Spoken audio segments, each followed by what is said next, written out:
Did you know that the Venmo app you use to split pizza with your roommates could actually be costing you money or putting your security at risk? When I started college, Venmo was just a way to pay people back instantly. But I quickly realized that without some smart habits, this convenience could lead to headaches, or worse, an empty bank account. I've learned a few crucial things about using Venmo responsibly as a student, focusing on security, budgeting, and avoiding fees. Here's my breakdown of the best Venmo habits every college student needs to adopt. Locked security and privacy. Don't let it be public. The first thing you have to do is check your privacy settings. When I first set up Venmo, I didn't realize my transactions were public by default. Seriously, everyone could see who I was sending money to and for what. That's a lot of personal information. Change default settings. Go into your settings privacy and switch your default payment visibility from public to friends or, ideally, private. I set mine to private so only I and the recipient know the details.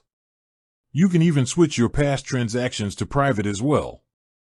Enable multi-factor authentication, MFA. This is non-negotiable. Set up a passcode/PIN or use Face ID/Touch ID to open the app and confirm payments. If you lose your phone, this layer of security is what saves your bank account. Triple check the recipient. Before I hit send, I make it a habit to verify the person's handle and profile picture. Sending money to the wrong person is super common and it is extremely difficult to get those funds back.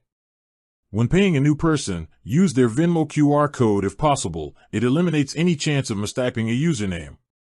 Money with Wings money management. Keep it moving. One of the biggest mistakes I made early on was treating my Venmo balance like a second checking account. Don't do that.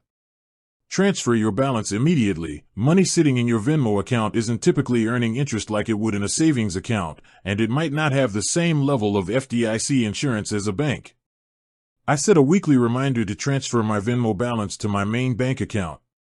The free transfer takes 1 to 3 business days, so I plan for it.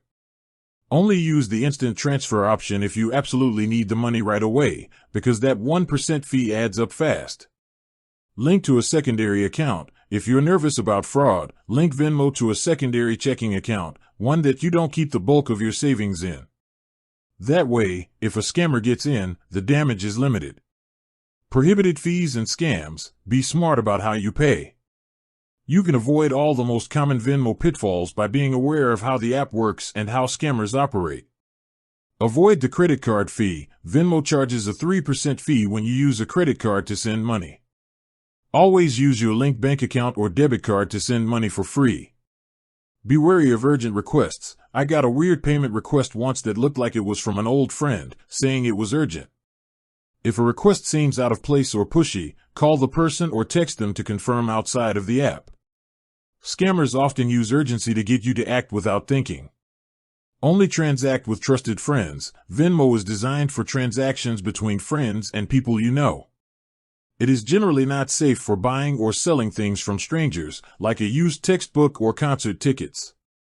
If you absolutely must use it for a purchase, use the goods and services option, which adds protection but also a fee for the seller.